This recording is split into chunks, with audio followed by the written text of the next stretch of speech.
Welcome to Relationship, where real-life couple Justin and Candise share their keeping it real perspective on the ins and outs of their personal and professional experiences, navigating the ups and downs of partnerships in life and business. They will also offer practical advice for maintaining strong, healthy, fun, and successful relationships in life and business. If you're ready for comedic and insightful exploration of life, love, law, business, and everything else in between, you're in the right place.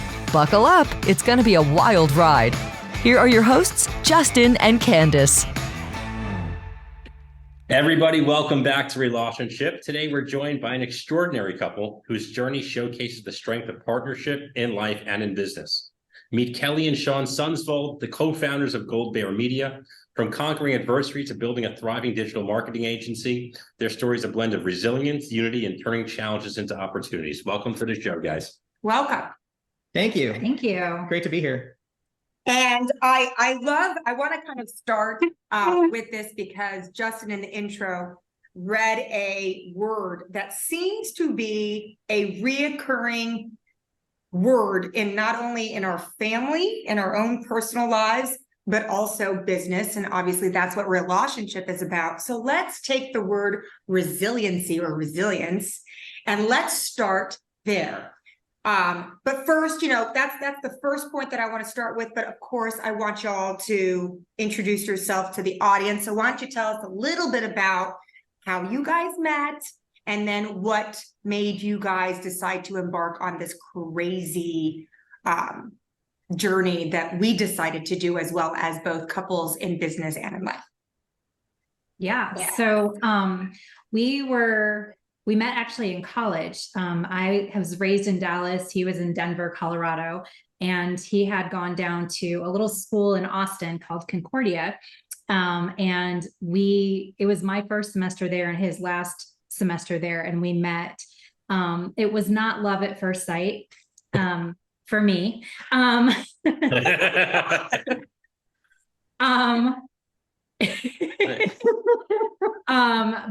he was very nice and he listened and won me over with just his listening skills and all that fun stuff. So so it was great. It was a good dating relationship. And then we stayed in Austin because I had to finish school and he wanted to stay near me. And then we stayed in Austin until 2017. So what is that 20 years. Well, for me, it was 20 years. Yeah. There was minus the 1 year in St. Louis, but we got married in 2003. When we got married, we had a 3-month-old on the way, our first kid. And then talking about resilience and trying to figure things out, a month before we got married, I was laid off from my job. And so, and that whole recurring theme of getting hit hard right after with big things. Right. It was the story of our life. I mean, between that, we moved up to St. Louis for me to go to school. And we spent 6 months there and my dad ended up passing away. And so we had to stop school, move along, go back to Denver for a year. And not even a year, but while we were there, we just realized it wasn't school. That direction for school was not going to be the direction we needed to go. So we moved back to Austin and lived there until 2017 when we came up here. And then we came up here for her job. She was working somewhere and it just wasn't going that great. And I just encouraged her. I said, hey, go apply anywhere. I've done sales most of my career, so I'm kind of a sales monkey. I'll go anywhere and find a job. So we came up here. She applied to what I would literally call the four corners of the country, to San Antonio, California, Wisconsin, and Maryland. And Maryland is where we ended up. And we've been here just a little over 6 years now. We started the company in 2020. After I had back surgery in 2019, I was out of work for a year. And after being able to get back to work with a back surgery and a hip surgery, I started back to work. And in February of 2020, she's like, I think I'm going to start doing some graphics just to help make some extra money. Well, we all know what happened in March of 2020. And after that, the phone hasn't stopped ringing. And so we got to towards October, I think it was. And I was like, we got to do something with this because you've made basically a full-time salary on top of her working and me working. That was going too. So we're like, we got to do something with this. And so started the business in 2020, 2021 grew. And and so in doing that, 2021, you were diagnosed with breast cancer. Right. Oh my gosh. Yeah. So it's been like one thing after another. So like, Are you okay now? yes. Yeah. So I'm in Oh, remission. Yes. I got diagnosed. I turned 40 on September 10th. And for whatever reason, my doctor, my primary had given me this sheet of paper and was like, oh, I see your birthday. This was back in April. I see your birthday. You're turning 40. And he hands me a slip for a mammogram. And he's like, happy birthday. And I was like, oh, okay. I mean, it's just 40. That's what women do. I had no reason. Like, I don't have any women in my family that has had breast cancer or anything. I had no reason to be concerned. But I just scheduled it. And 7 days after my 40th birthday, I was diagnosed. I mean, it was like first mammogram, in for the ultrasound and the biopsy. I mean, it just happened that fast. And thankfully it was just stage one. I mean, just stage one. I just feel really blessed that they caught it so early. So kind of that, I mean, I hate to say it this way, but that was quite a birthday present from the doctor. It really was. I actually thanked my primary. I was like, when I went back in the next year, I was like, thank you for pushing that. Cause like I had really no reason to, other than that's just what women do at 40. Right. So it was a really eye-opening kind of experience, but yeah, I'm in remission. I have to be on a medication for the next several years to help ward it away. But I went through radiation and lumpectomy. But yes, like if you're listening to this, definitely don't put off the mammogram. It's so much easier to deal with when you catch it right away. Yeah. Go ahead. I'm glad you're okay. That's, I've been hearing a lot of stories like that, and it's really scary. So based upon what you've told me so far, you guys definitely meet, you're like the poster children for the word resilience in the dictionary. Yeah, I was going to say, just to kind of finish that story of where we are now, like during that whole treatment process, she kind of decided she wanted to give the business a run full time. And so August of last year, after she'd finished all treatment and everything like that, she started full time. And a month later, I was laid off from the job I was at. And so we just decided to jump in full time and do it together. After a month of me looking for jobs and just going, no, this isn't it. I'm either going to do my business or I'm going to do nothing. Right. So nothing is not an option. Yeah. So now we just celebrated a year of both of us doing it full time, basically. Question. I want to take a step back because, before we started the podcast and recording, I kind of gave you guys a little bit of an intro as to why we started Relationship. And we wanted to fill the void and the gap of what we're hearing, seeing, and reading out there for anybody that wants to start a business or partnership.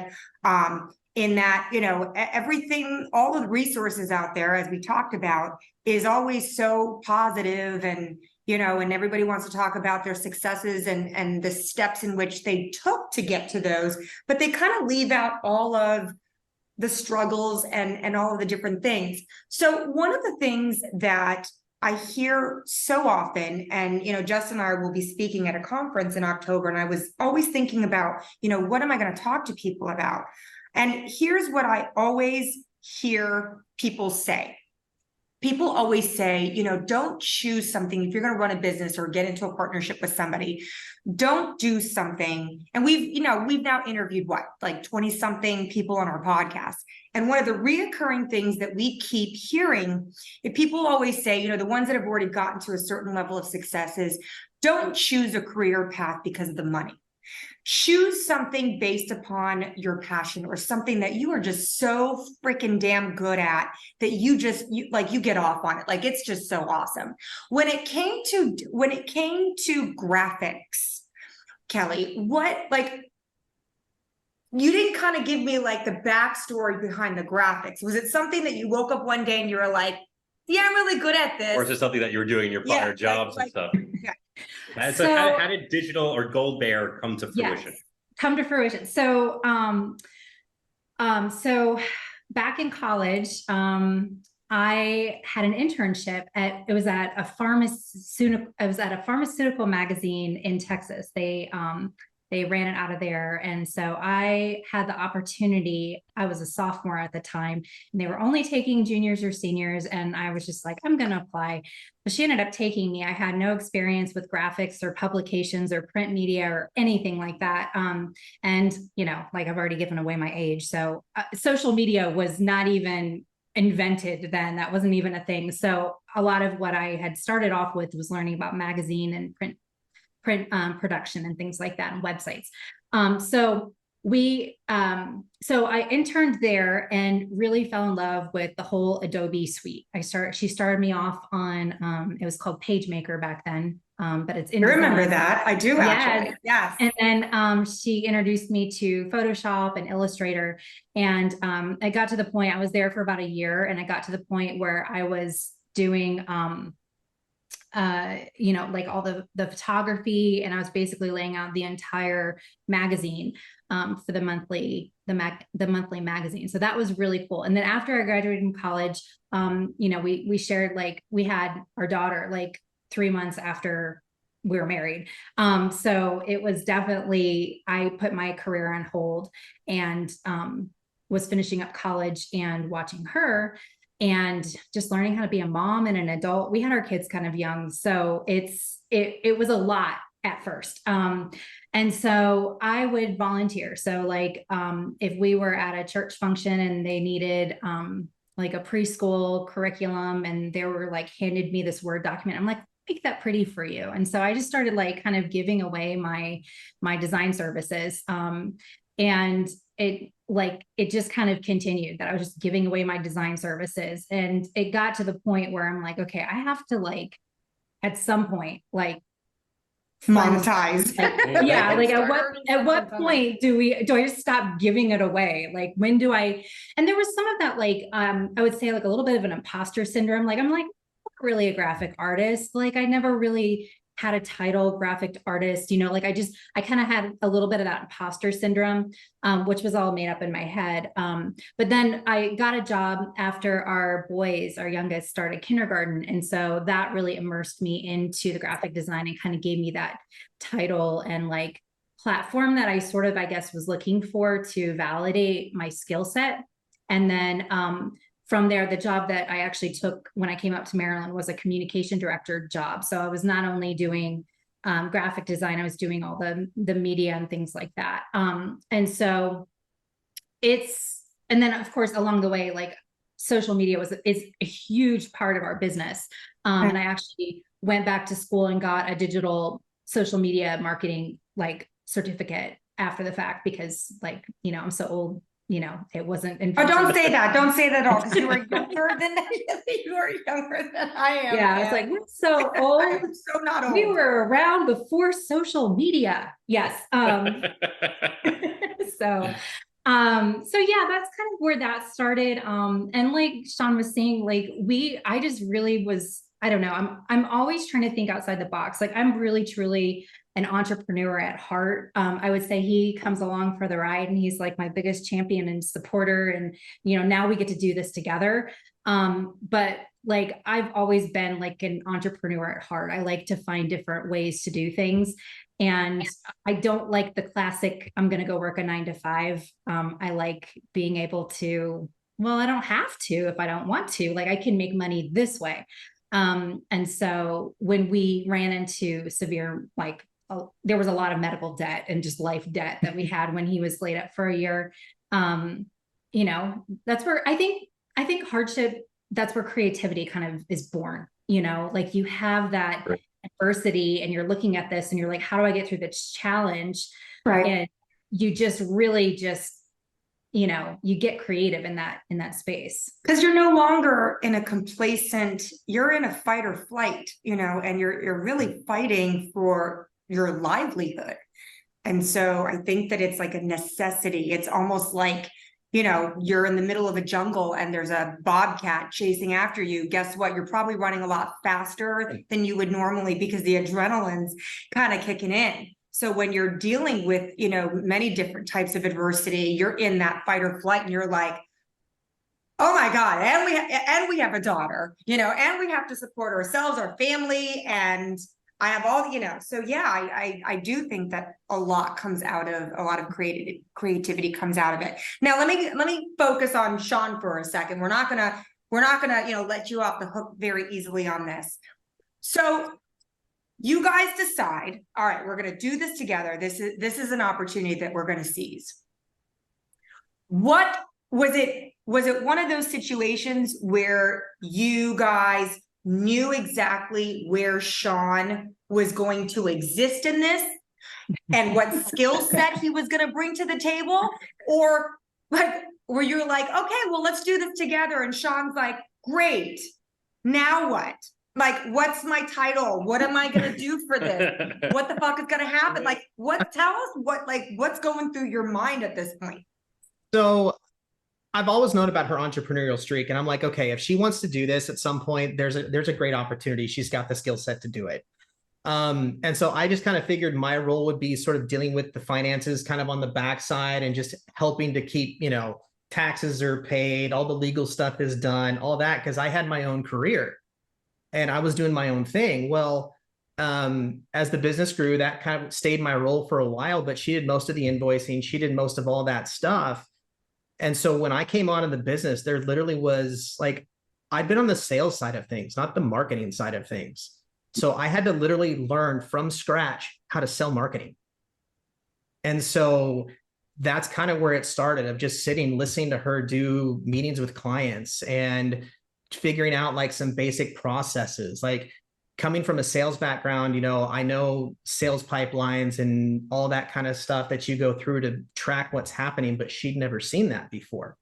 And so my role when I first started was getting some processes in place to help us really understand what was happening with our customers, like how we were getting meetings with people, how we were moving them through our different, systems, and just getting some of that basic stuff set up so that we could really start predicting and looking at, here's the health of our business versus this is just what's happening. I was able to start building some of those things to help get the business moving forward. And, we've been able to almost double our revenue year over year. Yeah. Oh, I love that. That speaks, that speaks highly of what you guys have created. That says something. It took us a little bit. When we first started, he was still looking for a job, or when he lost his job, he was still looking for a job. And I was like, he's sitting at home and he was really sweet and he would make like dinner and stuff and like help out with the kids. But I was like, I got to a point where I'm like, okay, look, like you're a business professional. I'm like, you know how to write. Can you write these like 6 emails for this client? And like, I just started giving him work. And then I'm like, he's capable of so much more than just doing the little menial tasks I was giving him. And then he noticed I was like, oh, my head's just swimming with all these leads that we have. And he's like, well, do you have a sales pipeline? And I was like, a what? What are you talking about? So that's really where like he was able to bring a lot of his skill set that he had in his career that I had never even like had seen before. I'd never seen that side. And so it really was actually quite complementary.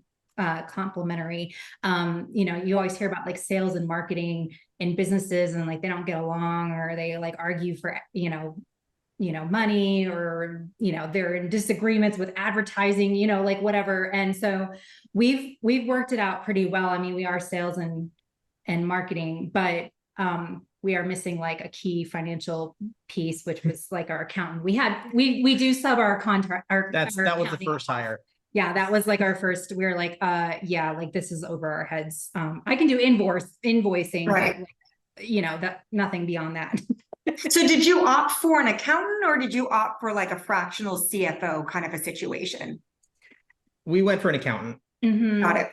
I'm only asking that because it's this whole fractional CFO thing is a thing. It's interesting. It is. So we're very, very curious about it. We don't know enough about it. I'm interviewing one at the end of the month. Yeah. So. Oh, I'll have to listen to that one. Yeah. Like it's definitely something I think that could be beneficial at this point. Like our bookkeeper and accountant, it's a couple actually. They're married and they work really, really well together. And so like we've got the long-term tax strategy and we've got the monthly bookkeeping stuff with the wife. And so like, it's just like, it's such a, like, it's like having an employee like kind of at our fingertips, but but they are just an accountant and contract. Yeah. So tell us a little bit about now, like, let's showcase the business a little bit. So what does Gold Bear Media do? I mean, like, I know you're digital marketing, but what do you specialize in?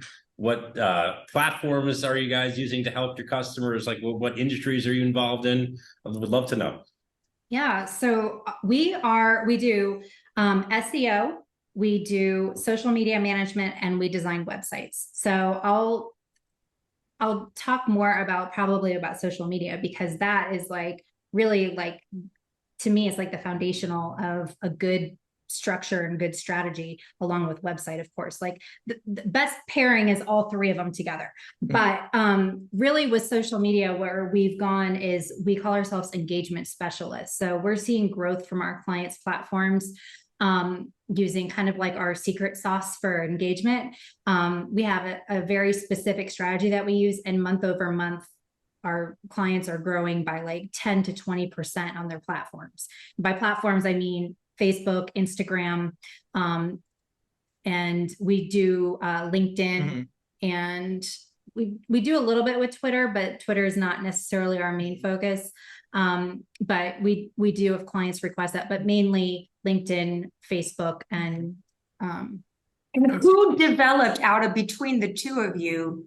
Did you develop the secret sauce together, or did one of you guys come up with that secret sauce? That was me. This one. Yeah, that was me. I learned a lot in my just, like, I've been on social media since it was invented. And I just keep saying that. I love anyways.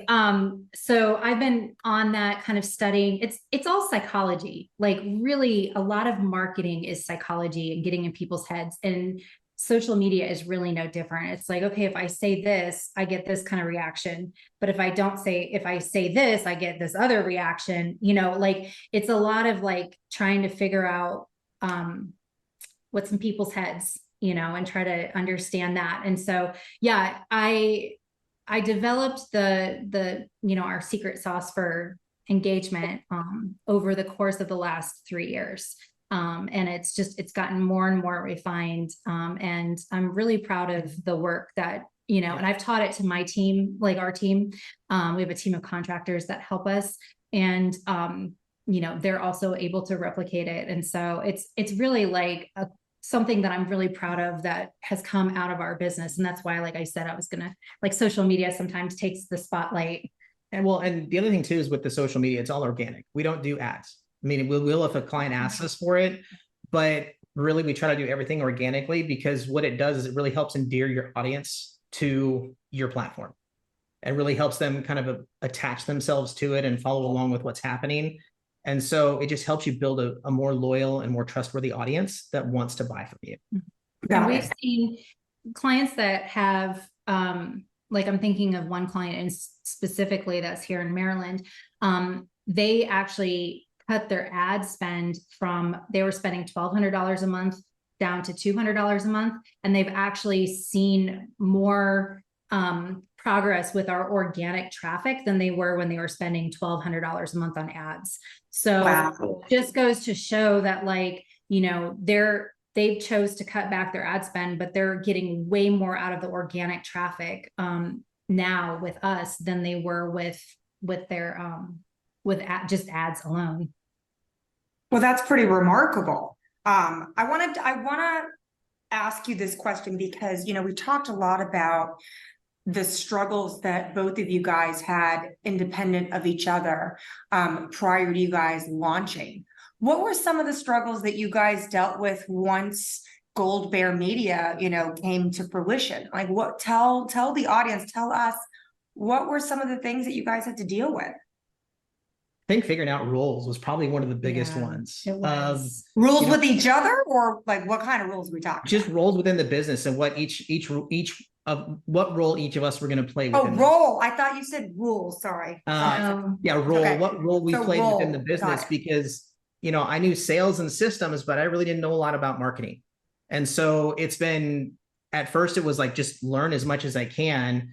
And then the next thing was, well, figuring out what kind of things can I take off her plate so that we can help move the business forward. And so Over the course of a couple years, I taught myself SEO, so that I could be an asset to the business in that sense. And we've got some clients that we do that for. And, for one of our first clients with it, he wasn't sure if he wanted to make a business out of it. It was just a side hustle for him.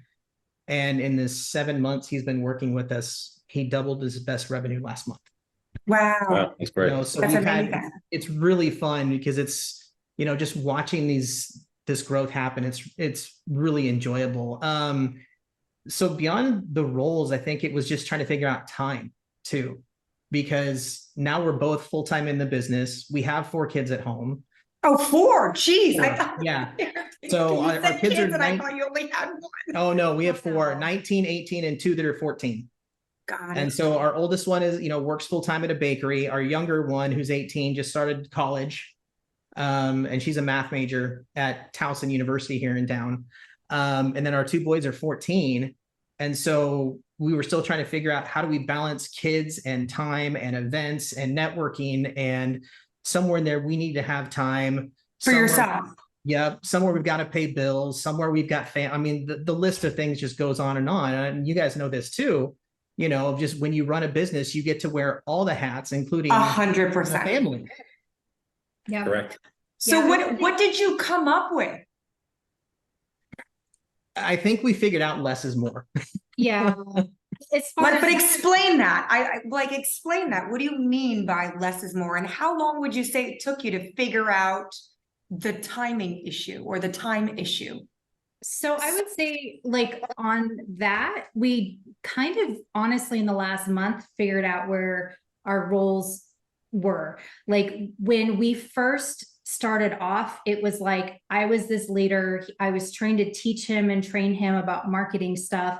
And also, I had been really the only person that would have been hands-on in our business for the last 3 years. So like, I'm trying to bring him up to speed. He's a little unsure. I would say there was definitely some unsteadiness there. Lunch. And, but he was trying to help, but I was trying to not be like that person that was like, okay, fine, I'll just do it myself. Like, I was really trying to slow down and just like, be like, okay, let me teach you this, but like, and I would say it takes a level of humility to be able to go, okay, I don't know. And I want to work with you, wife, and also business partner, to just kind of have that like humility to go, hey, we can work on this together. And then on my side, just go like, hey, slow down a second and like take the time to have a conversation and teach, and not just rush through and just take it off his plate. Okay, fine, I'll do it myself. And so I would say there was a little bit of that going on. And then, yeah, like in the last month, we were taking a walk around our neighborhood, and I was like, gosh, I finally feel like we have more distinct roles. We noticed, I noticed there was like lots of meetings that he was doing and lots of meetings I was doing. And I had a moment probably about like 2 weeks in there where I was like, I really feel like we're getting on different pages. And we were talking about it. I realized how much we were actually on the same page. We were working towards the same goal, but we really were like coming at it from 2 different angles, which actually helped our business. It helps our business grow. We're not like on top of each other trying to like walk along. We're actually coming at it from different angles. And that, I think that strengthened us. He's got the COO type, job role in our business. So he's looking at like business development. He's definitely like more energetic about networking events than I am. So like, there's been a lot more FaceTime there with him. All the finances, long-term financial, that like our he works more with our accountant closely on that. And so, and I'm able to do more of the client facing role that I love, which is, the doing and the meetings with the clients and the kind of like working that way. So I would say it's ever evolving. I think if you can keep as a business owner, and if you're married to your business owner, your business partner, like keeping an open hand about it, and really just, kind of letting it organically evolve and see where your strengths are. But it takes conversation. Like, I cannot emphasize that enough. Like, you have to talk. Teaching is king, as I always say. Mm-hmm. If I had to ask you, since you guys have now been in this business together for 3 years, if you can, what would you say are the 3 key ingredients that any business owner or partnerships embarking on any type of a business together, what are the 3 ingredients that you guys have figured out is a non-negotiable that must be present for a business to grow, for a partnership to be successful? What would you say is something that you guys have kind of figured out is 3? Definitely communication. I was gonna say communication is definitely one. Definitely. If you have struggles communicating, like I cannot emphasize, like, I mean, we've done marriage counseling, we've done individual counseling. Go work out those things with your spouse. Your primary is your marriage, hopefully, over the business. Hopefully it's that priority level. Yeah. I would say be flexible is another one. Be flexible. Because things change, and from yesterday to today to tomorrow, things could change up, down, left, right, whatever it is, they're going to change constantly. And as business owners, I think we have to be flexible to be able to see what's happening and choose a direction, so I think flexibility is that piece. I don't know, what's a third? Come up with 3. I mean, it may be something where the third thing might, identify itself to you guys in 3 months or so. Maybe. I mean, the other thing I can think of, at least for me, and I've seen it with other business owners I've worked with too, of just know your numbers, know whether or not your business is profitable. And if it's not, get help. Like you're choosing to. Is this the piece of your accountant? Did your accountant help you figure out that? Okay, that piece. He did. And also, like, probably one of the things that helped me be ready for where I'm sitting right now was one of the last jobs I had. I got to sit with somebody and watch them coach business owners. And there was so much I learned about being a business owner from that 3 months that without it, I don't think I'd be where I'm at today. So, I think learning how money goes through your business, it can be a life and death for, whether or not you survive. I love that you just said that, because we're feeling like we have to interview a fractional CFO and kind of learn the differences. So I definitely know that that's something that we're probably going to have this like earth shattering, like, oh my God, why have we been working with this, big accounting firm where, I'm listening to you guys as you're talking, and you're talking about working with a couple. And part of what I think makes businesses like ours, family owned, so to speak, like it hasn't, it's not this huge machine where we all really care about what we do. We work with an accounting company that, they're kind of huge. And so we kind of feel like we get lost in the shuffle. It's very, very difficult to access our accountant. I keep telling Justin, I think we need to find somebody new or a fractional CFO. I've had that interview set up at the end of the month. So thank you for saying that, because that just proves to him how important that is. And I know for us, when we started, like, because when she started full-time, I was laid off a month later. Like, if we didn't get the finances figured out, like within that first couple of months, we weren't going to survive. I mean, we had, we were still getting medical debt paid off. We had other debt. We had, kids, house, cars, all this stuff. And it's like, if you don't know how you're getting money into your own pocket with your own business, right, you're in trouble. You really are. Well, I appreciate that part of it.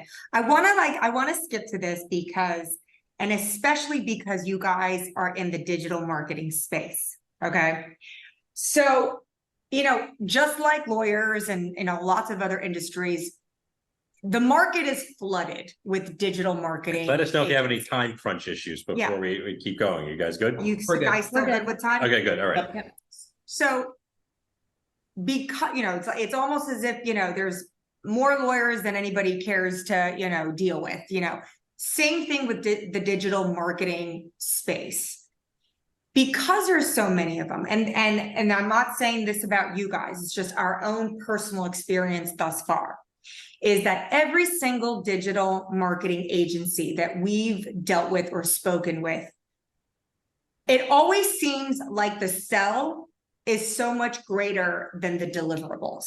I mean, I can't even tell you the nightmare that we and a lot of people that we've spoken with, whether it's interviews or just in our personal, conversations, where everybody is so frustrated with, digital marketing agencies that sell big and they can't deliver. I mean, I have to tell you, we worked with an agency where we got fake Google analytics for, the organic SEO that they were allegedly. And we were like, okay, Justin would be like, Candice, I think you're a little conspiratorial because I am like the biggest conspiracy. Yeah, not for that one, you're right. But then I was right on something that doesn't make sense. And until interviewing other agencies, I'm sure, everybody loves throwing everybody under the bus. Well, don't go with them because of this, whatever. Mm-hmm. It is a thing. So what is it now that you've been in the business for 3 years and you have your secret sauce and you guys have, grown exponentially year after year? What do you identify as being an issue in your own industry? That's the first question. And the second question is, what sets you apart in this very saturated industry where there are a lot of bad apples that are giving a bad rep to all of the good guys like Red. So first tell me, what is the major issue that you can identify? And then again, second is what sets you guys apart. I will say you are spot on with your evaluation about being saturated and then having some bad apples. Like that is for sure. I can't tell you, like we run across it like with people who get like multiple quotes. Like we just won a bid between, the client had looked at 2 different companies. Ours was one of them. And the other company had like spelling errors and like didn't get back to her on time. So I would say that if you're in the audience right now and you're looking for a digital marketing agency, pay attention to like the littlest details. Do they have grammar issues in their emails? Are they professional? Like, do they have like a professional signature, a website? What's their social media presence like? Like, make sure you're digging into all those things. And don't be afraid as a person, if you're looking for a digital marketing person, don't be afraid to ask for references and a portfolio. And if you get those things in a professional manner by like, like maybe they share a link with you that goes to their Dropbox folder or something like that. But if you just get a bunch of like random graphics in a text or an email, like they're lacking some professionalism. So I would say definitely be a little, do your homework. Mm-hmm. On that. It's okay. Like in our industry, it's okay. If a prospective client was like, hey, I really want to talk to some of your past clients. I'm like, yeah, that's fine. Like those, we have a very transparent thing. In fact, on this side of things, it actually concerns me more when they haven't done their homework. I'm like, wait, do you know what you're getting? And are you fully educating yourself on your financial decision? Like I would prefer as on this side of things that people actually did their homework on us, not just, like, oh yeah, social media sounds good. Let's just sign up. Like, no, like actually take the steps. So I think that that's a really important thing that will help people get, because there is an oversaturation and there is a lot of bad apples out there, unfortunately. Everyone thinks that we have a running joke between me and my friend who also does the same thing as us, where everyone who's on social media thinks they can just do social media. And I made a post about my grandma one time and my birthday party, that I went to, therefore now I can manage social media. That's not what that means. There's a whole strategy and their customization as far as like, like what I produce, like if I was managing your social media, what I would produce for 2 lawyers versus what I would produce for a water sport company is going to be 2 very different strategies. It does not apply across platforms like that. So like making sure things are unique and personalized for your specific industry and your specific account. So yeah, I don't know. That would be, you have anything to add? I kind of go along with what you said of checking out the social media. Like if if the social media that the company you're considering hiring isn't social media you would look at, don't hire that company. Like, Makes sense. if you don't like the Makes social sense. media they're putting out, there's a high likelihood that it's going to look similar on your account. It might vary in some ways, but if you don't like what that company's putting out, don't hire them. Got it. When we hear, it's funny, this has probably happened at least 5 or 6 times, but I'll be sitting across the table from someone who wants a website. And I'll be like, one of my questions is, what are websites that you like? And at least 5 or 6 times they're like, we like your site. And I'm like, okay, perfect. You've checked us out.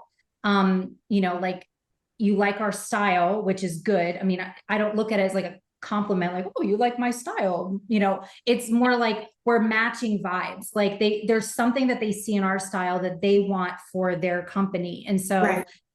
that helps. And I think that's good. That's a good match for us. I mean, on the, there is hesitancy on the same side as, on the client side, there's hesitancy on our side when we come across people who, like I said, haven't done their homework or, don't quite know what they're getting into. And they think it's just a post that you just post on Facebook. Can't you just put this on the Facebook?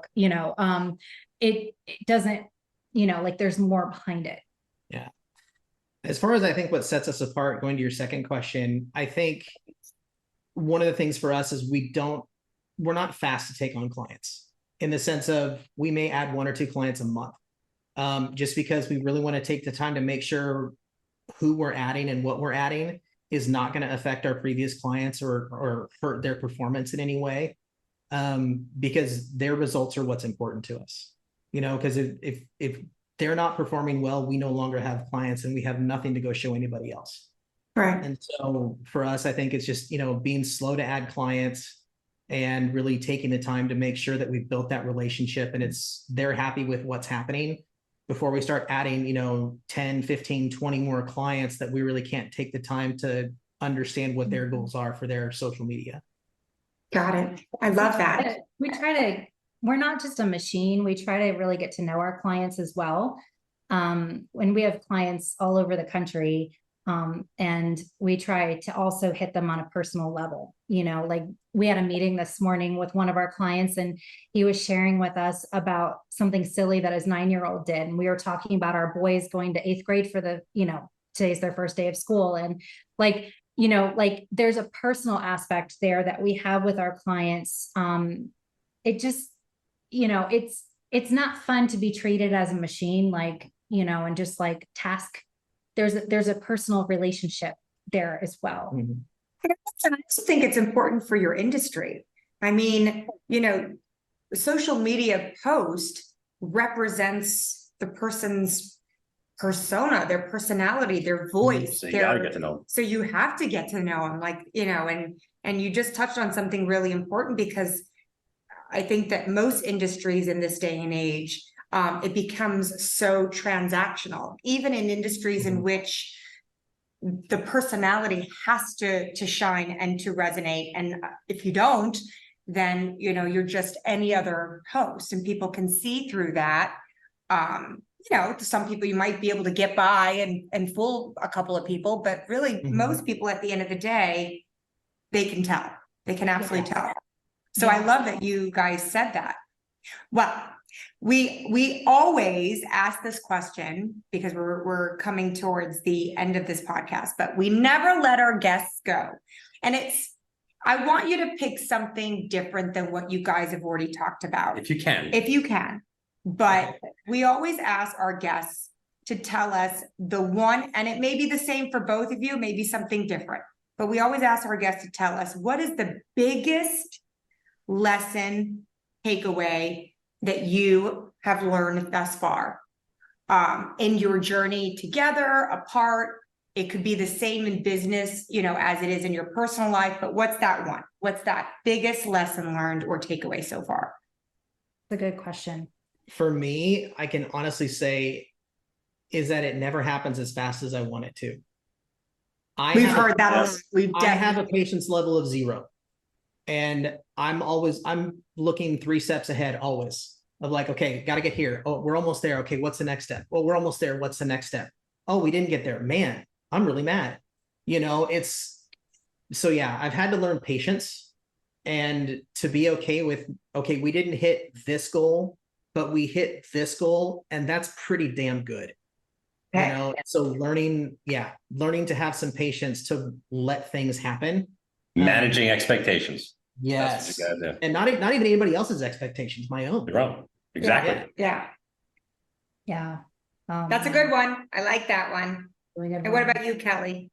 I would say the biggest lesson I've learned is I talked a lot earlier about communication, but I would say one of the things that has really helped just our relationship that also helps our business relationship, and this is something we've had to learn in counseling, is like looping back. So like if there is something that like didn't seem clear or kind of like struck me wrong, or there was something and it led me down this path in my head where I'm like, oh, what did he really mean? Oh, looping back and really getting that clarifying before it goes too deep seated into my brain or whatever is really important. That is, and I agree with you that that's so important but really more in terms of I think people's personal lives, and it does carry over into business, because I find that most people, including myself, and I'm trying to work myself out of it, is seeing the world and people through your own optics. We're such complicated beings that I'm constantly going back and being like, okay, Justin, what did you, wait, what did you mean by that? Whatever. Justin's like, I was just, joking. And here's what I meant, because I could spiral out of freaking control, and the narrative, still joking right now. the narrative that I can get carried away with, as I think most humans get carried away with, it could really take you down such a dark rabbit hole. Yeah. That unless you circle back, and I've learned this even through my own, where, you have conflict with anybody, whether it's a friend, whether it's family members, whether it's whatever. And we all make this mistake of going, oh yeah, that's what you meant by, oh, okay. And that could have been completely opposite of what that person either intended, or you don't know what's going on in somebody's life. Somebody could have been really abrupt with me and I've taken it the wrong way. But now I've started to say to even Justin, let's give somebody the benefit of the doubt, or let's loop back, to use your word, and clarify something, because you never know what's going through somebody's life, or, what occurred just right before somebody did something or said something. So yeah, assuming the best is so important whenever you're talking to anybody. Justin's so good at that. I'm not. I'm distrustful. I'm distrustful too. I just give people the benefit of the doubt. As I get older, I'm softening up a bit and really shifting my mindset, and making sure that I kind of stop myself. I always say to Justin, stop, drop, and roll. Like, stop being impulsive. Stop, whatever. Let's just stop. Think for a moment, and kind of like gather. I ready, fire, aim. Yeah, he does ready. Yeah. What's been fun for us is one of our clients, they do leadership and business and leadership coaching for like executives. And so I think that's been something we've both been able to take advantage of in working their account, is there's been a lot of like little lessons in conversation that we've picked up and learned. And we're like, ooh, we need to apply that. Right. And last thing is, where can people find you if they want you to be their digital media people? You got to do the plug. You got to plug yourself. Do the plug. All right. Yeah. Well, Plug it. the website is goldbear.media. And then socially, yeah. On Instagram, we're really active on Instagram. Goldbear.media is our handle on Instagram. We're also on LinkedIn and Facebook. That's the best way. Yeah. Perfect. Well, we thank you guys for joining us today. And That's a wrap for this week's episode. Don't miss next week's episode for more relatable, real, and practical insights from relationship, packed with even more candid conversations. So make sure to subscribe, tune in, and keep your wine glass full. And if you want to share your own experience or ask a question, follow us on social media and feel free to reach out. Go to CernitzLaw.com, call 888-68-DAMAGE, or email us at cshanbron@CernitzLaw.com or jcernitz@CernitzLaw.com.